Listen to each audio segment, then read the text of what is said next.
Brisbane නුවර අති චමත්කාර දවසක් උදා වෙන්න නියමිතයි. ඒ දවස තමයි නොවැම්බර් මාසේ 29 වෙනිදා.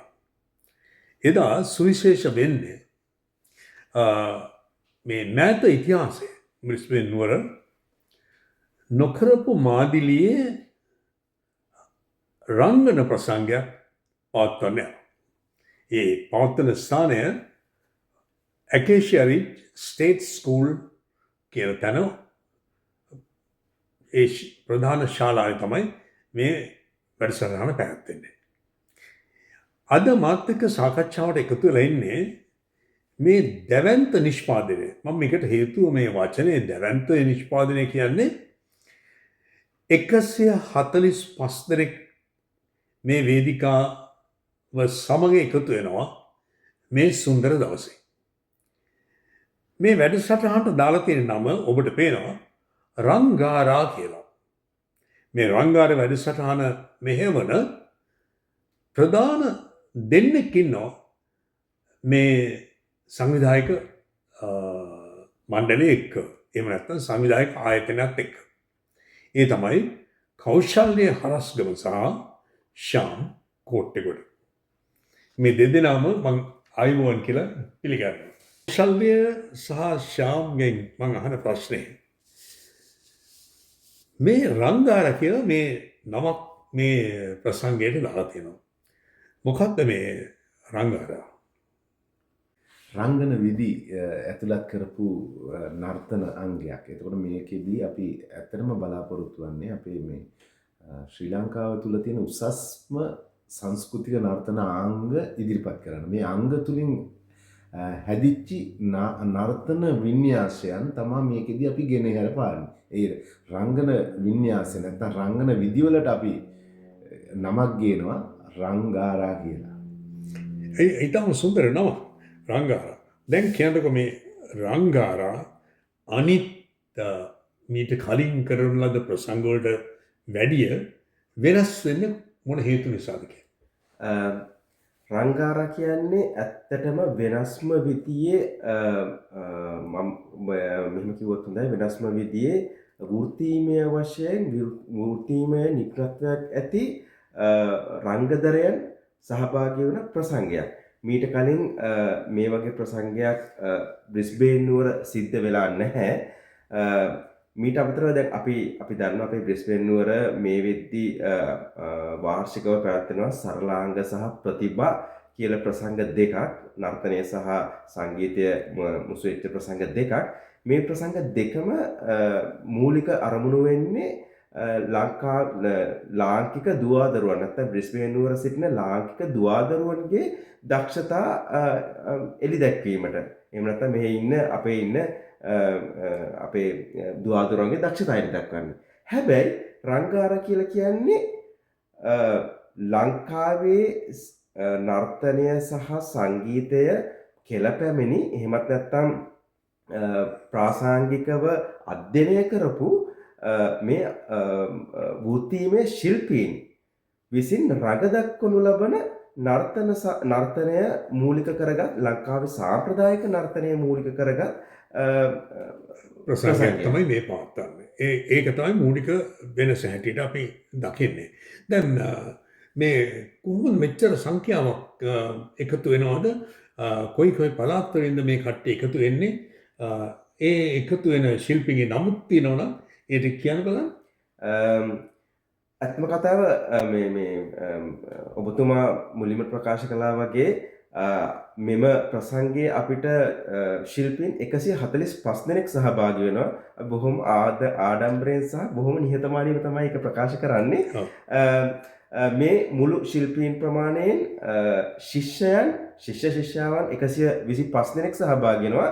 ඊට අමතරව වෘත්තීමය මට්ටමේ ශිල්පීන් 20 දෙනෙක් මේ සඳහා සහභාගී වෙනවා. මේ 20 දෙනාගෙන් 15 දෙනෙක් වෘත්තීමය නර්තන ශිල්පීන්, 5 දෙනෙක් වෘත්තීමය වාදන සහ ගායන ශිල්පීන්. ඉතින් මේ 15 දෙනා අපි ගත්තොත් මෙල්බර්න්, සිඩ්නි, ටවුන්ස්විල්, ඇඩිලේඩ් සහ නවසීලන්තය ඉතින් තමයි ප්‍රධාන වශයෙන් සහභාගී වෙන්නේ. ඊට අමතරව මේ බ්‍රිස්බේන් නුවර සිටින අපගේ වෘත්තීමය ශිල්පීනු මේ සඳහා සහභාගී වෙනවා කියලා බොහෝමත්ම ආඩම්බරයෙන් ප්‍රකාශ කරනවා. දැන් අපි මේ තත්ත්වය යටතේ කියන්න පුළුවන්ද මේ වැඩසටහන මේ රංගනය සඳහා මොන වගේ නැටුම් එකතු කරනවද?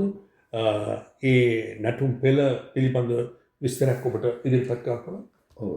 මේකෙදී ගොඩක් වෙලාවට අපි දැන් මෙහිදී බ්‍රිස්බන් වලදී ප්‍රථම වරට දකින්න පුළුවන් නැටුම් අංග විශාල ප්‍රමාණයක් අපි මේකෙදී ගෙන එන්න බලාපොරොත්තු වෙනවා. අපි උදාහරණයක් වශයෙන් ගත්තොත් තැඹිලිපාලිය. ගොඩක් දෙනෙක් තැඹිලිපාලිය කියන නර්තනාංගය YouTube වල වීඩියෝස් වලින් දැකලා ඇති. නමුත් මේ වේදිකාවකදී බ්‍රිස්බන් වලදී මම හිතන්නේ දැකලා තියෙනවා කියලා. තැඹිලිපාලිය එතකොට තැඹිලිපාලිය වෙනසක් මොකක්ද විශේෂ කුතුහලයක් ඇති වෙන තව කෙනෙකුට? ඒක කුතුහලයක් ඇති වෙන දරවනවද? ඒකදී බලන්න ඕන. ඒකදී අපි බලාපොරොත්තු වෙන අලුත් වචනයක් මේ බ්‍රිස්බන් නුවරට හඳුන්වා දෙන්න. ඉතින් ඒ වගේම සලුපාලියක් කුතුහලයක් ඇති වෙන විනෝදාශ්‍රයයක් ගෙන දෙන නර්තන අංග කීපයක්. ඊට අමතරව අපි ගත්තොත් නාගරාශ, ගුරුරුරාක්ෂ, රීරියකා, කළුයකා කියන මේ නර්තන අංග පෙළ හතරත් අපි නිර්මාණාත්මකව ගෙන එනවා මේ වේදිකාවට. මොකද මේ නාගරාක්ෂ, ගුරුරුරාක්ෂ මේවා නටන්නේ ප්‍රථම වතාවට. එතකොට ප්‍රථම වතාවට වඩිගපටුන මෙහි නටලා තියෙනවා. හැබැයි ඒ වඩිගපටුන නටන්න පහතට නැටුම් ශිල්පයේ ප්‍රගුණ කරපු ශිල්පීන් මට තේරෙනවා. දැන් අපි කතා කරන්නේ මේ එන 20 දෙනා වෘත්තීය වශයෙන් සුදුසුකම් ලැබපු 20 දෙනෙක් එක වේදිකාවට එකතු වෙනවා. 5 දෙනෙක් වාදනයට එකතු වෙනවා, 15 දෙනෙක් එකතු වෙනවා නංගනයට. එතකොට මේ හරිම ලස්සනයි. මම අපි දැන් තව පොඩ්ඩකින් දැනගන්න පුළුවන් නංගම්. දැන් බලන්න අනිත් ඒවා ගැන එකතු වෙන නැටුම් තව ගත්තොත් අපි වෙස් නර්තන ශිල්පීන් වෙස් නර්තනයේ මේ වේදිකාවේ දැකලා තියෙනවා. නමුත් මෙච්චර ප්‍රමාණයක වෙස් නර්තන ශිල්පීන් එක වේදිකාවකට ගෙනෙන්න අපිට රංගාරා තුලින් පුළුවන් වෙනවා. පන්තේරු නැටුම. තව අපේ සුවිශේෂී අංගයක් වෙන පන්දම් පාලිය සහ පන්දම් පදගෙන නටුම් අංගයකුත් අපි මේකට එකතු කරන්න බලාපොරොත්තු වෙනවා. දැන් මේ එන කට්ටියට බලා ගන්න පුළුවන් මේ කොහොමද අපි මේ ගින්දරත් එක්ක සෙල්ලම් කරන්නේ. ගින්දරත් එක්ක කොහොමද මේ ආස්වාද දෙන්නේ කියන එක. නිර්මාණක නැටුමක් කියනවා. ඒ නිර්මාණ නැටුමට දායක වෙච්ච ගායන ශිල්පියත් අපිත් එක්ක එනවා නිව්සීලන්තේ ඉඳලා. තාරුක ගුණරත්න නවසීලන්තේ ඉඳලා ඒ මේ ගායනය ජිමුත කියන ගායන අංගයෙන් ඒ නිර්මාණයක් කරනවා. ඒ ගායන ශිල්පියත් අපිත් සමග එකතු වෙනවා. ඒක මේ තමයි මේ එන විශේෂ ශිල්පීන් අතරේ කාන්තාවොත් ඉන්නවා. මෙතනදී එන ශිල්පීන් අතරේ ඇත්තටම ඉන්නේ පිරිමි පාර්ශ්වය. ඔක්කොම පාර්ශ්වය පමණයි. මොකද අපේ කාන්තාවෝ ඉන්නවා මෙහි. දක්ෂ නර්තනය හදාරපු කාන්තාවෝ ඉන්නවා. ඒත් එක්කම මේ දැන් අපි මේ රංගාරා නර්තන ප්‍රසංගයට අපි ආරාධනා කරුවා තව මෙහි අපි ඉන්න දක්ෂ නර්තන කණ්ඩායමකට Ceylon dance academy and fitness centre කියන ඒ ආයතනයටත් අපි ආදන. එයාලගෙනුත් ලස්සන නර්තනාංගයක් ඉදිරිපත් වෙනවා. ඔව්. ඒතකොට දැන් මේ ඔබ දෙදෙනා සම්බන්ධ ආයතනය මොකක්ද? නමක් කැටියට යන්නේ? අපි ගත්තොත් ශ්‍රී ලංකන් ඩාන්ස් ෆවුන්ඩේෂන් කියන එක. බ්‍රිස්බන් ගෝල්ඩ් කෝස්ට් කියන නමින් තමයි අපි යන්නේ. ඔව්. ඒතකොට දැන් ඔබ සූදානම්ද මේකට එකතු වෙන මේ බාහිරව පැමිණෙන ශිල්පියෙකුගේ නම් ටික ඉදිරිපත් කරන්න? ඇත්තටම අපේ සහභාගී වන ශිල්පීන් මෙල්බර්න් නුවරින් සහභාගී වෙනවා චානක සම්පත් සමග ඉරෝෂාන් අනුරාධ. චානක කියන්නේ වෘත්තීමය නර්තන ශිල්පියෙක්. විශේෂයෙන් පහතරට නර්තනය ප්‍රගුණ කරගත් පහතර නර්තනය කෙළපැමිණි නර්තන ශිල්පියෙක්. ඊළඟට ඉරෝෂාන් අනුරාධ කියන්නේ බෙර වාදනය සම්බන්ධයෙන් පැමිණෙන බෙර වාදන ශිල්පියෙක්. ඊට අමතරව කසුන් මලින්ත සහ නෙල්සන් විජේසිංහ සහභාගී වෙනවා සිඩ්නි නුවරින් නර්තන ශිල්පීන් විදියට. අමිල කුමාර වෘත්තීමය බෙර වාදන ශිල්පියෙක් විදියට සිඩ්නි නුවරින් සහභාගී වෙනවා. ඊට අමතරව නාලක මధుශංක ඇඩ්ලේඩ් නුවරින් නර්තන ශිල්පිනියෙක් විදියට දිනුක ශෙහාන් රොක්හැම්ප්ටන් වලින් සහභාගී වෙනවා. ඊට අමතරව අපේ බ්‍රිස්බේන් නුවර සිටින වෘත්තීමය නර්තන ශිල්පීන් සහ ශිල්පිනියන් මේ සඳහා සහභාගී වෙනවා. මම මේ අවස්ථාව කැමති අපි නම් ගම් ටික බෙදා හදා ගන්න. රවිදු හපුආරච්චි, ඈන් යසෝදරා, එෂානි තාජුඩීන්, අශීමා නිදුසංකි, ඒ වගේම කෞශල්‍ය හරස්ගමත්, ශාම් කෝටගොඩ මමත් මේ සඳහා නර්තනයෙන් සහභාගී වෙනවා. දිලුම් තාරක මල්ලිත් අපිත් එක්ක බෙරවාදනයෙන් සහභාගී වෙනවා. මේ සංගීතය ගෙනෙන්නේ වෙනමම විධික්‍රමයකට, වෙනමම ආරකට. මොකද රංගන ආරා, රංගන විදියට තමයි මේක ගෙන්නේ. මොකද මේකෙදි අපි ප්‍රධාන වශයෙන් දෙවිවරු දෙන්නෙක් හඳුන්වා දෙනවා.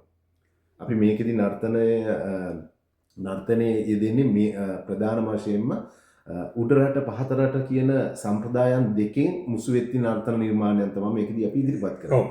එතකොට අපි මේකෙදි දෙවිවරු දෙන්නේ තමයි මේ නර්තන අංග වේදිකාව තුරට ගෙනේ. ඒ කියන්නේ මේ කතක හැටියට ගෙනෙන්නේ දෙවිවරු ඉදිරිපත් කිරීමට දෙවිවරු දෙන්නෙක් වඩම්මනවා වේදිකාවට මේ දෙවිවරුන් මේ නර්තනය ගැන කතා කරලා ඒ නර්තනාංගයේ වේදිකාවට ගෙනීමක් කෙරුවා. ඉතින් කතාවක් වශයෙන් යන්නේ. තැනින් මේ දෙවිවරු වඩම්මනවා. ඒ දෙවිවරු නමකුත් තියෙනවා මොකක් හරි දාලා. ඔව් දෙවිවරුන්ට නම් දෙකකුත් තියෙනවා අපි යෝජනා කළා. මම හිතනවා අපි ඒක අපේ ප්‍රසංගය වෙනකම්ම ඉමු. අපි ඒක මේ විශ්වයට කරුණක් හැටියට මේ තව විශේෂ කාරණාවක් කියන්න ඕනේ. දැන් මේ දෙවරුන් දෙදෙනා දැන් අපේ සාම්ප්‍රදායික නර්තනය දිහා බැලුවම සාම්ප්‍රදායික නර්තනය අපේ දිව්‍ය කතා සමග සම්බන්ධ වෙලා තියෙනවා. ඔව් ඒක උදාහරණයක් අපි අමතන සරස්වතී දේවිය මුල් කරගෙන කරන්නේ ගිරි දේවිය ඒ නටුම් නටන ඒවාට දෙවි දේවතාවෝ සම්බන්ධයි. සම්බන්ධ වෙලා තියෙනවා. ඉතින් මේ දේවත්වය කියන එක අපේ නර්තනයට අලුත් දෙයක් නෙමෙයි. ඒක ඒ කාලේ ඉඳන්ම අපේ ඉතිහාස කතාවලින් තිබ්බ දෙයක්. එතකොට ඒකත් එක්කම ඒකත් එක හේතුවක් අපි විශේෂයෙන් මේ පාතරට නටුම් ගත්තාම ඒක සම්පූර්ණයෙන්ම මේ දේව කතා පාදක වෙලා තමයි නර්තනය බිහිලා තියෙන්නේ. ඉතින් ඒකත් එක හේතුවක් අපි මේ දෙවරු දෙදෙනෙක් අපේ මේ වේදිකාවට වඩම්මන්නේ. ඇත්තටම අපේ දැන් මේ ප්‍රසංගය පිළිබඳව මීට වැඩිය අපිට කතා කරන්න බෑනේ. මොකද හේතුව ප්‍රසංගයෙන් අපි ඒකේ තියෙන අංග ගැන කතා කරන මිසක් දැන් අපි ප්‍රසංගය තාම දැකලා නැති එකක්නේ. නූපන් ළමයෙක් ගැන අපි කතා කරන්නේ. අපි මේ ඡායාරූප මෙහි පාවිච්චි කරපු ඔක්කොම මේ රංගනයට අදාළ නෙමෙයි. ඊටාම හොඳ සංදර්ශනයක් බලන්න අපිට මේ අවස්ථාවේ ලැබේවයි කියලා ප්‍රාර්ථනා කරන අතර ඔබ ගන්නා මේවර සම්පූර්ණයෙන් සාර්ථක වේවයි කියලා ප්‍රාර්ථනා කරනවා.